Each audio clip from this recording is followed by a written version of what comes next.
S'il y a bien un truc que l'on ne peut pas retirer à My Hero Academia, c'est bien la qualité de ses antagonistes. Dans un monde où les héros sont partout, célébrés et vénérés, l'œuvre a eu l'intelligence de donner autant de profondeur à ceux qui s'y opposent, les vilains. Parmi eux, un nom sort du lot comme une empreinte indélébile, Tomura. Shigaraki. Ce qui fascine chez lui, ce n'est pas seulement la puissance, c'est la douleur et le vide qu'il incarne. Il ne veut pas dominer le monde, non, il veut l'effacer. Pas pour le plaisir, mais parce qu'il ne croit plus en rien. Il détruit par désespoir et par rejet d'un système qu'il a toujours abandonné. Et c'est précisément ce désespoir, ce rejet absolu du monde qui le rend si dérangeant, voire même terrifiant. Mais malgré ça, on ne peut pas détourner les yeux de lui. Laisse-moi te parler de Shigaraki, l'homme qui voyait le chaos comme unique solution. Bon, déjà, il faut poser les bases, parce qu'avant de devenir ce personnage terrifiant, Tomura était avant tout un enfant, du nom de Tenko Shimura. C'était un petit garçon comme les autres, à la seule différence que chez lui, il est formellement interdit de parler des super-héros. Bizarre dans une société qui ne fait que les aduler. Et cette restriction vient tout simplement de son père, Kotaro, qui voue une haine profonde envers les héros, au point qu'il refuse qu'on mentionne la grand-mère de la famille, sa propre mère, Nana Shimura, qui était pourtant une héroïne célèbre. Le jeune Tenko n'a donc pas grandi avec une image bienveillante des héros, mais dans un foyer où toute forme d'amour était inexistante. Et puis un jour, tout bascule. En voulant caresser son chien, Tenko déclenche pour la première fois son alter et...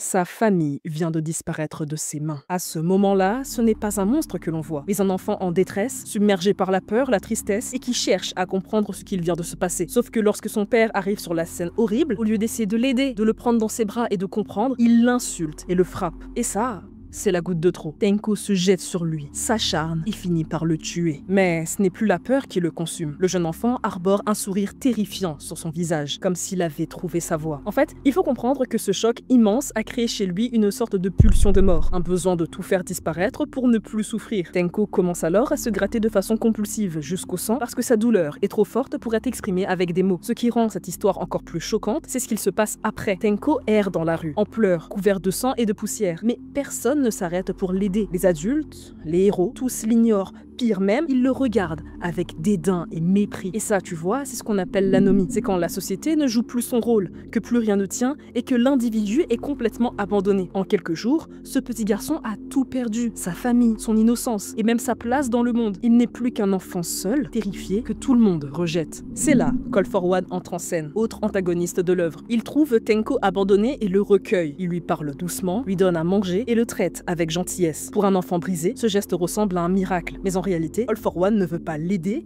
il veut le manipuler. Il lui donne un nouveau nom, Tomura Shigaraki. Tomura pour le deuil, Shigaraki comme hommage au nom de famille d'All for One. Autrement dit, il le rebaptise pour qu'il oublie qui il est et qu'il devienne ce qu'il veut qu'il soit. Encore plus choquant, il lui offre les mains coupées de sa famille décédée, qu'il devra porter sur lui comme un rappel permanent de son passé. Ce n'est pas un simple cadeau, c'est une stratégie psychologique. All for One veut faire de lui un soldat, un instrument de haine, pas un enfant guéri. Il le forme à haïr les héros et à vouloir détruire le monde. C'est à ce moment-là que Tenko, ou plutôt Tomura, devient un déviant, c'est-à-dire quelqu'un que la société rejette et qui finit par jouer le rôle qu'on lui impose. Quant à All for One, il joue le rôle d'un père perverti. Au lieu de lui apprendre les règles du monde, il l'entraîne dans la destruction. À ce moment-là, Tomura n'est plus un enfant perdu, il est un jeune garçon en colère, programmé pour se venger. Et donc, avant de devenir un chef reconnu et craint, Shigaraki commence petit. Il ne commande pas tout de suite une armée, au départ, il est à la tête d'un petit groupe appelé l'Alliance des Vidants. Ce groupe rassemble des marginaux, des gens perdus ou en colère. Ils n'ont pas forcément un plan précis, mais ils ont un point commun. Ils détestent la société des héros. Ce qui est important ici, c'est que Shigaraki n'est pas encore un vrai leader. Au début, on sent qu'il est instable, immature, même carrément capricieux. Il agit surtout sous l'influence d'All for One comme un fils qui veut bien faire pour impressionner son père. Et quand on se rappelle la relation qu'il avait avec son père biologique, on comprend pourquoi ça compte pour lui. Il parle beaucoup de détruire All Might, mais il n'a pas encore de vraie vision, ni de stratégie claire. Il est violent, oui, mais encore en construction. Ce qui est paradoxal. En vue de ce qu'il va devenir. Mais au fil des combats et des échecs, Shigaraki évolue. À chaque défaite, il apprend. Il commence à comprendre que la haine seule ne suffit pas. Et plus il s'éloigne d'All for One, plus il développe ses propres idées et sa propre manière de voir le monde. C'est ce cheminement qui le mène à l'arc d'Eika City. C'est un tournant majeur. Là, Shigaraki affronte Rodestro, chef de l'armée de libération des super-pouvoirs, un autre groupe radical avec des moyens énormes. Ce n'est pas juste un combat entre deux vilains, c'est un duel entre deux visions du monde. Et c'est là que Shigaraki prend une décision claire. Il ne veut pas se contenter de semer le chaos. Il veut tout raser pour reconstruire quelque chose de nouveau, même si ce quelque chose reste encore flou. Durant ce combat, il éveille encore plus son alter. Là où avant il ne pouvait désintégrer qu'avec ses 5 doigts, il peut maintenant détruire tout ce qu'il touche, et même ce qui l'entoure à grande échelle. Il fait s'effondrer une ville entière, bâtiments, rues et ennemis compris. Et au milieu des débris, il sourit. Un vrai sourire, libéré et presque joyeux. Pour la première fois, Shigaraki ne subit plus son pouvoir. Il est devenu son pouvoir qu'il voyait jusque-là comme une malédiction. C'est ce moment qui change tout. Rodestro, vaincu, reconnaît sa supériorité. Shigaraki ne se contente pas de détruire, il inspire malgré la peur qu'il suscite. Il gagne le respect de ses ennemis et l'admiration de ses alliés. Il fusionne alors son groupe avec celui de Rodestro et crée le Front de libération du paranormal, une véritable armée organisée, prête à agir à grande échelle. D'un point de vue sociologique, on peut dire que Shigaraki devient un leader charismatique. Ce type de leader ne reçoit pas son autorité de la loi ou les élections, mais par la force de sa présence, sa vision et sa capacité à incarner un espoir, une terreur totale. Et philosophiquement, il incarne des idées fortes. Il faut avoir du chaos en soi pour enfanter une étoile dansante. C'est exactement ce que fait Shigaraki. Il transforme sa douleur en force. Le chaos n'est alors pas qu'un désordre, c'est une chance de devenir quelqu'un de nouveau. Shigaraki ne copie plus All for One, il devient enfin lui-même, en assumant son désir de tout détruire. Il ne rêve plus de ressembler à un autre, il ne se contente plus d'obéir, il trace sa propre route, même si elle mène à la fin du monde. Ce qu'il faut comprendre, c'est que Shigaraki ne veut pas faire le mal gratuitement. Il rejette tout ce que la société représente. En particulier, il déteste les héros qu'il voit comme des hypocrites. Pourquoi? Parce qu'ils prétendent, selon lui, aider tout le monde, mais n'est en réalité que ceux qu'ils choisissent. Lui, par exemple, n'a jamais été sauvé. Résultat, il se dit que ce monde est pourri, sans valeur, et que les héros sont juste des poisons du système. Shigaraki ne croit plus en rien. Pas en la justice, pas en les gentils, rien n'a de sens pour lui. Il représente ce qu'on appelle le nihilisme, une idée selon laquelle rien n'a vraiment d'importance ou de valeur. Quand on se rend compte que tout ce qu'on nous a appris est vide, on peut choisir de tout refuser. Et Shigaraki, lui, choisit de détruire ce monde sans sens. Et il ne se contente pas de le penser, il veut le prouver. Lorsqu'il attaque Yue dans la saison 1, c'est déjà pour tuer All Might et montrer à tout le monde que les héros ne sont pas invincibles. Plus tard, à Kamino, il participe à l'effondrement de l'image du numéro 1. Ce jour-là, le symbole de la paix disparaît et Shigaraki est là pour regarder tout ça s'écrouler. Mais ce qui est étrange, c'est que Shigaraki ne détruit pas juste pour se venger. Il croit vraiment qu'il faut tout raser pour repartir de zéro. Ce qu'il veut, c'est un monde plus honnête, où personne ne se cache derrière une fausse morale. Une fois devenu leader, Shigaraki ne se contente plus de détruire sans but. Il commence à diriger une véritable armée, à poser les bases d'un nouveau monde. Il ne parle pas de paix ou de justice. Pour lui, ce sont des illusions inventées par les héros pour garder le pouvoir. Ce qu'il veut, c'est un monde débarrassé des règles qui brisent les faibles. En attaquant les symboles du système, Shigaraki montre qu'il veut renverser l'ordre établi. Son but, c'est de créer un monde où ceux que l'on appelle vilains n'auraient plus à se cacher. Il le dit clairement, la société actuelle est construite sur l'exclusion, le jugement et l'hypocrisie. Il veut tout faire sauter, pas pour le plaisir, mais pour ouvrir une nouvelle voie, même si elle passe par le chaos. En réalité, il ne fait pas que détruire, il rassemble, il donne une vision, même si elle est sombre. Sous son influence, plein de vilains se sentent enfin compris. Ils ne sont plus juste des criminels, ils deviennent les membres d'un mouvement, d'un système parallèle qui rejette celui des héros. Plutôt qu'une société qui protège tout le monde, celle des héros maintient une hiérarchie stricte. Les puissants brillent et les faibles souffrent en silence. Et tu vois, c'est ce qu'on appelle une lutte des classes. Ici, entre ceux qui bénéficient du système et ceux qui en sont exclus. Dans ce monde injuste, la violence devient une langue pour ceux à qui on a retiré le droit de parler. Shigaraki canalise cette colère collective et lui donne une forme. Mais on est d'accord qu'il y a un problème. Comment peut-on prétendre vouloir donner une voix à ceux qui n'en ont pas, tout en réduisant le monde entier au silence? Comment peut-on fédérer les marginaux, construire une vision nouvelle et en même temps vouloir tout anéantir, y compris ceux qu'on prétend sauver? Shigaraki ne veut pas réformer la société. Il ne veut pas créer une alternative. Il veut qu'il n'y ait plus rien, ni règles, ni héros, ni injustice, parce qu'à ses yeux, tout est pourri à la racine. Et ce paradoxe-là, c'est ce qui rend son combat si dérangeant. Il donne une forme à la colère collective, tout en affirmant que la seule issue, c'est la fin de tout. Il détruit parce que c'est sa seule réponse face à une vie qu'il juge injuste. Depuis qu'il est petit, tout ce qu'il a connu, c'est la douleur, la perte, le rejet et la solitude. Rien n'a de sens pour lui. Même quand il est puissant, on sent qu'il est encore en colère contre la vie elle-même. Et ce ressenti porte un nom,